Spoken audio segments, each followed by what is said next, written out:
Hello and welcome to another Blender 2.5 beta tutorial for beginners. Um, Now I went ahead and I named some of my objects here. I named the key light here. I just come up to your object button right here and just type in a new name right up here. And I named this key because it's going to be our key light. And then do the same thing for the empties.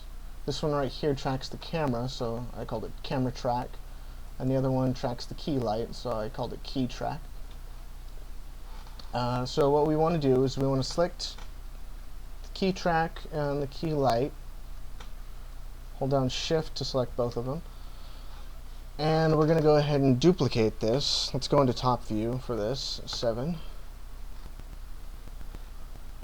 Duplicate this by hitting Shift D. That gives us 2 lights. This is going to be our fill light. So we'll rename this right here, FILL, and we'll rename this fill track.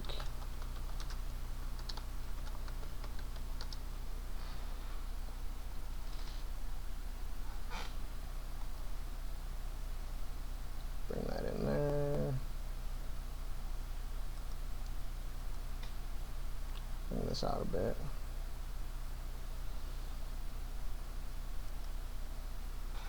Okay, now, on our fill light, we want to come over here to our object data button,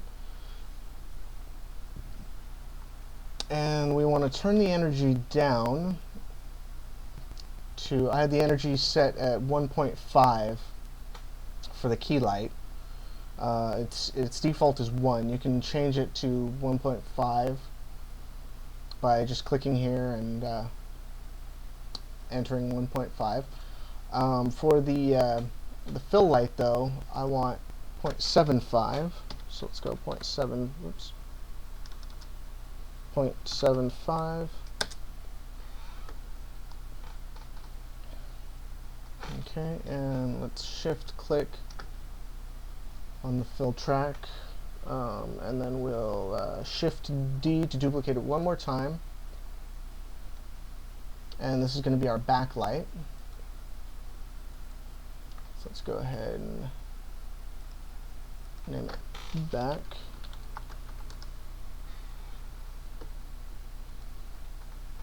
It's going to be backtrack.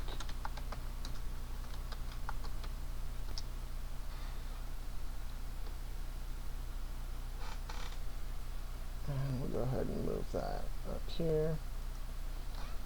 Okay, now if we render, she's nice and brightly lit.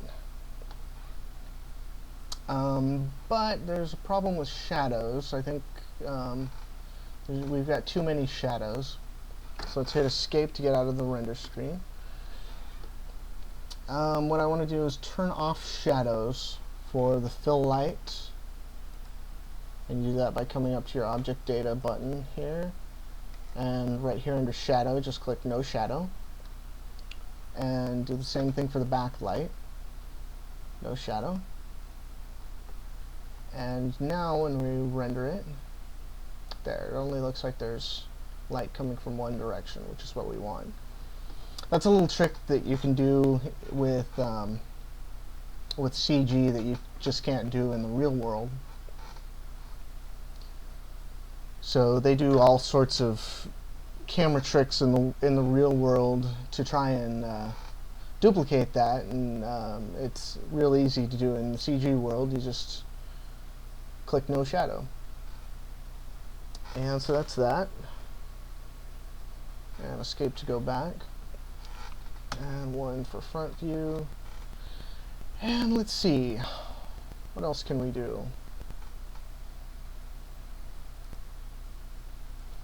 I think we're pretty much done with Suzanne. I think it's probably time to move on to something else. Let's go ahead and just save this. just so that we've got it. And then we'll open up a new Blender file, brand new file, and we'll go ahead and turn off the widget, and we'll delete the default cube by hitting X, and 5 to go to orthographic view, 7 to go to top view, and then let's put in some 3D text. Hit Shift A and come down here to text, and tab into edit mode. And then in edit mode, we want to come over here to the object data. For the text, it looks like a little F. And we want it to be centered, so we come down here to paragraph and align, and just click center. And let's go ahead and put something else there. There. Oops. Didn't want to do that. Okay. Now the way to change text is a little different than it would be in other programs. Blender doesn't automatically import the text into the program. You have to import it yourself. You click on the little folder icon right here, and we go to, oh yeah, this is our C drive. We go to Windows, and there should just be a folder for fonts, I believe. Fonts, yeah, right here. And you can choose any one of these that you want. Unfortunately, it doesn't give a preview as to what they look like. You just have to kind of remember what they look like.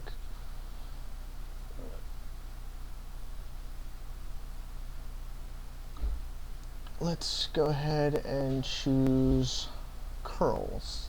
I know what that one looks like. And there we go. So let's tab back out of edit mode, and there's our text, and we can give it some depth. Right now it's flat. We can give it some depth by coming over here to bevel, right here where it says geometry, bevel. Give it some depth. Let's go like 0.1. Oh, that's way too much. Oh wait, no, I don't want bevel. Sorry. That's not what I want. I want extrude. Put that on 0.1. And there we go. It gives it some nice depth to it.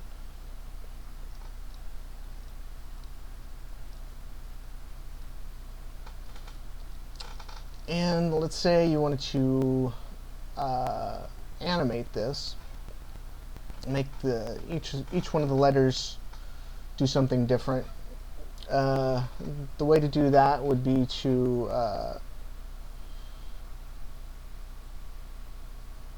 first you have to convert it to a mesh object, and you do that by coming down here to your menu, clicking on Object, Convert, and Mesh from Curve, Meta, Surf Text,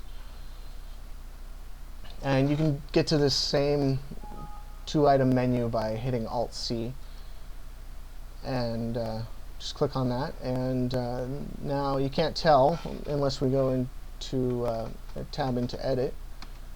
See, now instead of text, you can see it's got all these vertices on it. It is now a mesh object, and that's all the time I've got for now. I'll be making another one of these shortly, and for now we'll go ahead and save.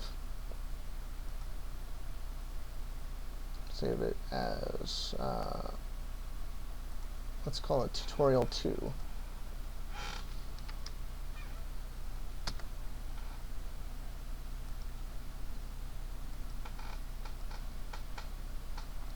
Okay, there we go.